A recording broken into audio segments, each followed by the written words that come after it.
First on the lineup this afternoon, industries have welcomed decision by government to reverse a policy on the benchmark value for imported goods. According to the Association of Ghana Industries, this new directive will support the employment drive for industries as well as help them resume full-scale production for local goods. Greater Accra Regional Chairman of the AGI, Chonam Akpelo, has told Joy Business that this is the best way to grow local industries. He joins us as the new directive takes effect today at the ports. Great to have you this afternoon on the marketplace. Happy New Year to you, Chonam. Help us understand how this reversal will benefit industry. Many happy returns and Happy New Year to your cherished listeners and viewers. So, as you mentioned, AGI were excited about this reversal.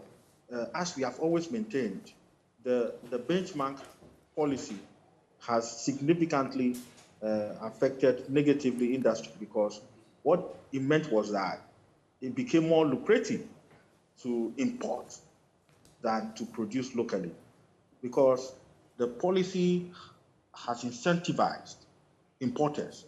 And so people are manufacturing locally, but then it became more expensive to produce locally. And it became cheaper to import to sell. So we actually had instances where some of our members actually closed down their factories and turned their factories into warehouses to also import. And that was affecting industry negatively because they have to lay off workers and the unemployment rate was going up. But with this new policy reversal, we're happy because we are now going to begin to go back to our production line and expand our production capabilities and make sure that we create jobs for our people. We just started manufacturing assembly cars in the country. And so, and these assembly plants are creating many jobs for our people. So it is important to support local efforts, to industrialize. Okay, I mean, you sound very upbeat about the reversal of the policy and the sort of relief it will bring to industry. I'm just wondering how significant that will be and which sectors are going to benefit from this, seeing that the reversal is on some selected items? Well, so this is just the beginning. We are constantly engaging government to make sure that all sectors of the economy are covered, especially also for raw materials. We are not asking for total scrapping of the policy. We're saying that those products that Ghana have competitive production capabilities, those products should not benefit from the policy. However, there are products that we do not manufacture here. So it is important to allow them to benefit from the benchmark value. Again, we're saying that we need raw materials, access to cheap raw materials in order to produce. And so those raw materials we'll be importing should necessarily also benefit from the benchmark value. So we're not asking for wholesale policy implementation. What we're asking for is a selective, purposeful policy implementation that allows for local industries to grow and that supports the Ghana national industrialization agenda by government. Well, Guta is against this reversal, as you are aware. The president of Guta has warned of hardship for consumers. I want you to listen to Dr. Joseph Obeng, who spoke to us earlier. We are going to suffer. It's not going to be easy.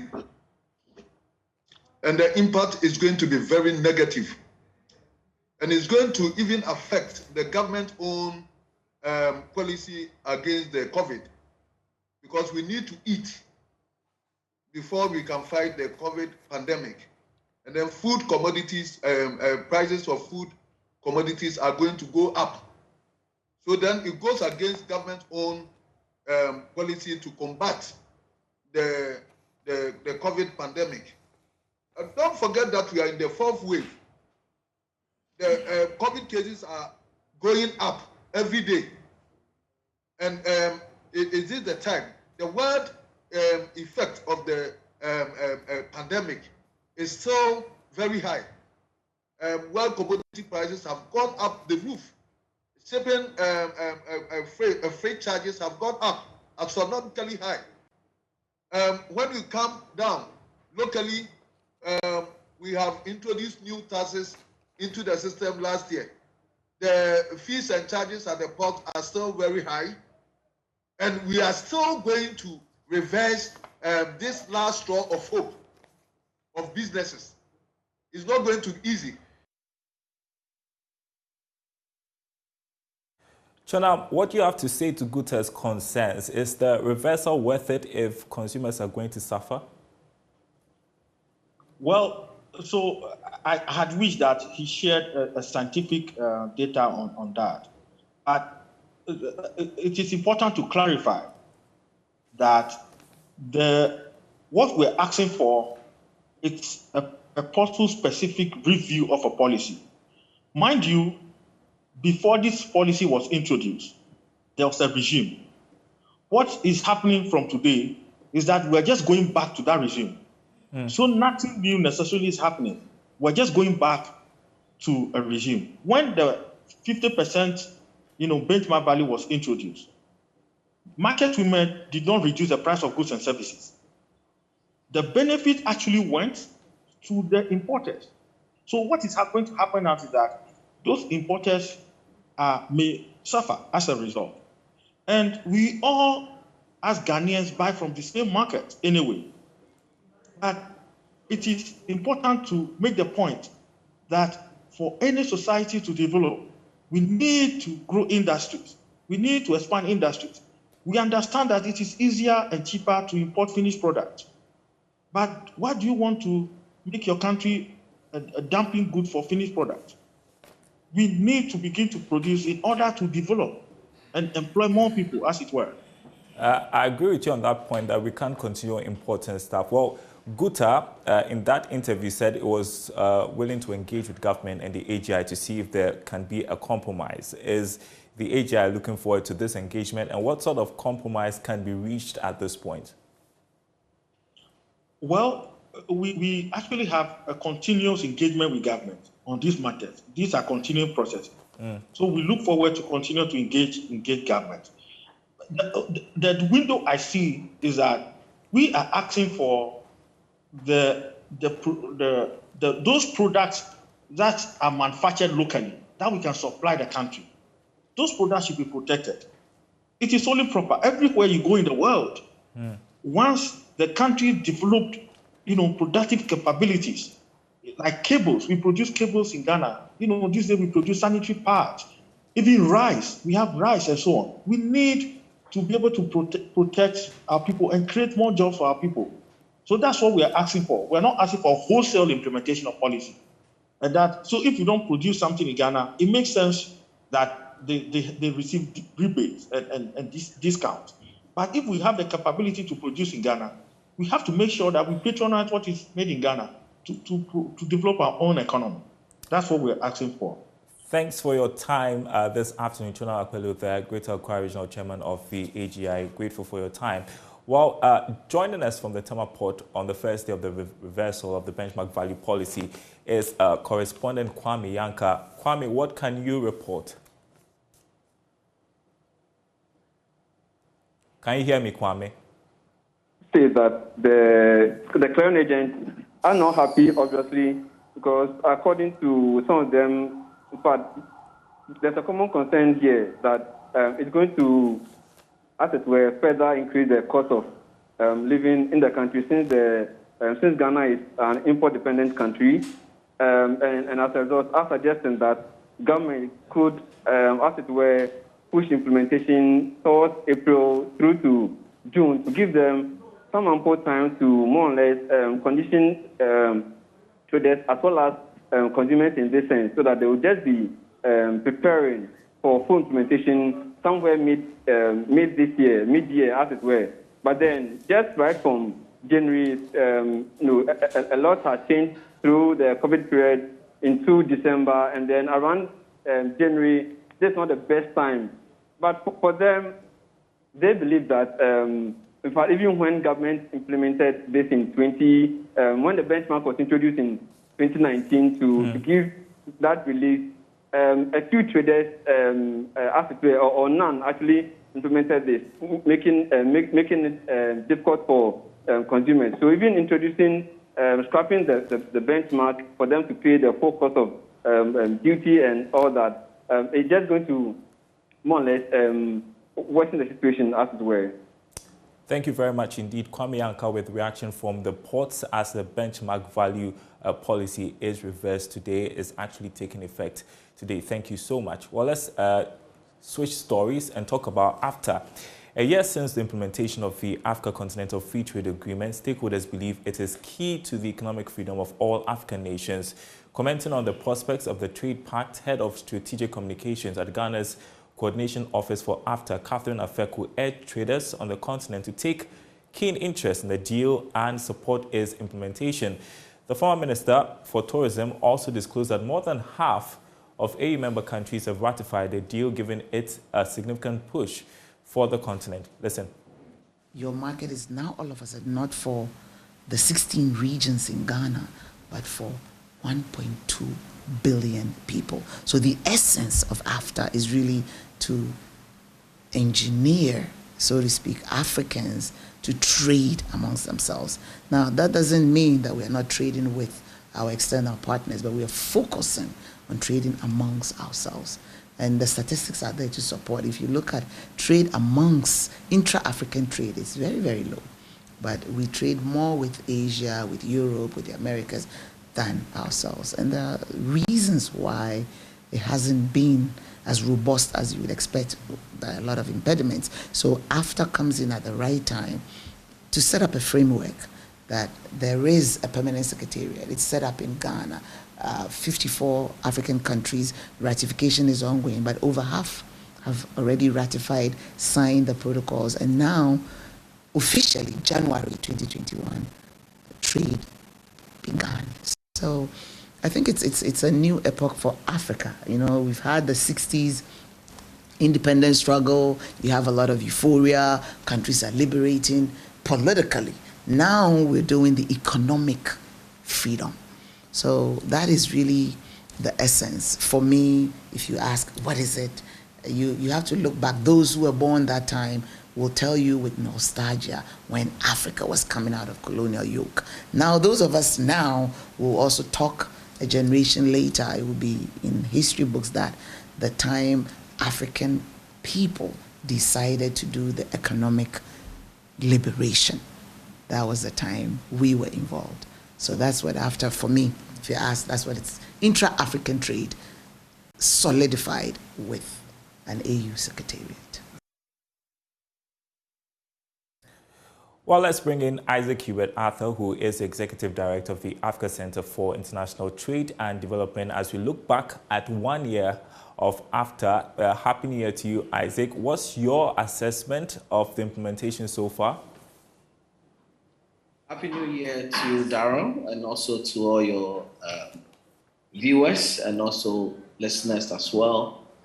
AfCFTA implementation for 1 year, the truth of the matter is that we are still far behind in terms of actualization, the practical gains of the AfCFTA. We are still, it's early days yet. And 1 year, of course, with COVID. And that's one thing we should bear in mind, that COVID came in to disrupt a lot of business activities. So AfCFTA, 1 year, we cannot lay our finger on a number of, companies that probably may have emerged, benefiting from the AfCFTA. But having said that, I would say, once the agreement itself is signed and countries are ratified, for now, we have about 38 countries that have, deposited their instruments of ratification. And we have about 43 countries that have also domesticated, the agreement. So you can see clearly the commitments of the African governments are there. Countries are willing, they accept and agree to the, the tenets of the AfCFTA. And as we continue to engage and deepen, the engagement both politically and then also economically, you realize that we'll begin to see. I would say that maybe give AfCFTA maybe 4 more years, 5 years after trading under the AfCFTA had begun, we'll see practical gains. We'll begin 5 to more see. years. Yes. That's a long while. But you talk about the COVID-19 pandemic. Nobody expected the pandemic. And so, it was quite a setback. But beyond that, what are the other bottlenecks that need attention? So, there has been the issue of, for instance, there's the issue of infrastructure that needs to be put in place. Countries, for us to be able to have a continental single market comparable to that of the EU, you need to have certain infrastructure in place, which enables, even the transportation of goods, the movement of people to be very less stressful, than it is. You can tell me whenever if I'm traveling to any part of Africa, sometimes I have to go through Asia before I get to Africa. If you move goods from Ghana to Nigeria, it may probably pass through Europe before it gets to Nigeria. This is not, a good system where it will fast track and help the speedy implementation of the AfCFTA. So that needs to be fixed. So infrastructure is key. We need to focus on how we can make, travel within the African continent less problematic than it is now. And, to achieve that is not an easy task. A lot of, initiatives needs to be put in place. A lot of, certain laws, agreements also needs to be signed, which will help in airlines must come together to understand the importance of the AfCFTA and what in their own way as an industry they can do to support the implementation of the AfCFTA, beyond even the infrastructure, which is a lot. I can't exhaust all. There's also the issue of the maritime, sector that we may have to talk about. There's the issue of the road transportation, even within ECOWAS. Look at how it is very problematic when you're moving within ECOWAS. You see, so all these things need to be fixed. But then there are also other initiatives, other products, both financial and then also trade facilitation that needs to be put in place. And I'm happy within this 1 year. We've seen a number of positive news coming up. We have seen the introduction of the Pan-African Payment Settlement System, which is a platform that is going to help, the continent to make payment easy. We have so many currencies, and trading under one block with different currencies is also problematic. It makes it more difficult when you still have, a currency like the US dollar dominating in Africa. You see, it doesn't help and doesn't support even in achieving of the AfCFTA objectives. So we need to put in place that. And in just 1 minute, I'm just wondering, while we wait for 5 years to see the impact of this trade pact, wouldn't we lose steam? Because people want to look out for results in these kinds of things. So within the 5-year period, what are we doing? Yes, if the fact that we are projecting that practical gains of the AfCFTA will be more evident and visible within 5 years or in the next 5 years doesn't mean that trading stops. Trading is ongoing. Companies are encouraged to begin the process to assess the benefit of the AfCFTA. So there are processes that needs to. As I speak with you now, I can tell you a number of African corporates that are looking to expand into other African countries. And that is why even the holding of the second Intra-Africa Trade Fair is key. Because to be able to enter foreign markets, other African markets, you need to, produce, you need to have what we call the trade and market information, which is a major challenge in Africa. It is readily available, you see. But the Intra-Africa Trade Fair, which was held in Durban in November, provides that platform where buyers and sellers from all countries gather, come together, they share trade and market information. Now it becomes easier if you want to know where to get certain goods, certain products from which other African country. You can easily know that to get leather goods, maybe you need to go to either South Africa or you need to go to Ethiopia to get, so you can see that bringing the buyers and sellers together produce that kind of, the trade and market information that is needed. Because it becomes easier if Ghanaian businesses want to enter into any African market. They need to know what exists in the markets. Who are the competitors? What is the pricing mechanism? You need to have all these knowledge. So it's building, the process towards the actual gains. Once businesses have this information available, it makes it easier for them to make strategic decisions. We have to go. Isaac, thank you so much. We'll continue to talk about AfCFTA. I'm sure it's going to be in the news. I appreciate that you gave us an optimistic outlook to the Continental Free Trade Agreement. You're watching The Marketplace. Still to come, prospering together, Joy Business promises to deepen our outreach program to reach the many less privileged in society. Ahead, we'll hear from the head of Joy Business, Odilia Ntiamwa. Decided to do breakfast. That's 2022. At the end of the year, it may be a different plan, but it's definitely going to target the less privileged in society.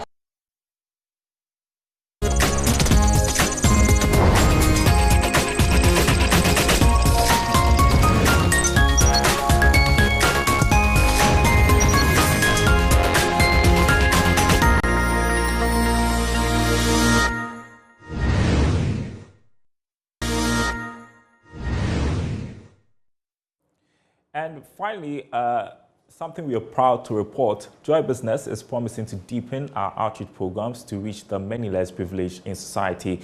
According to head Odilia Ntiamwa, Joy Business will continue to spread the love, particularly to Ghanaians who are in need. Speaking at the maiden edition of the Joy Business Outreach at Agbogbloshie Market, Mrs. Ntiamwa said the outreach will be done on a yearly basis to support residents from less endowed societies.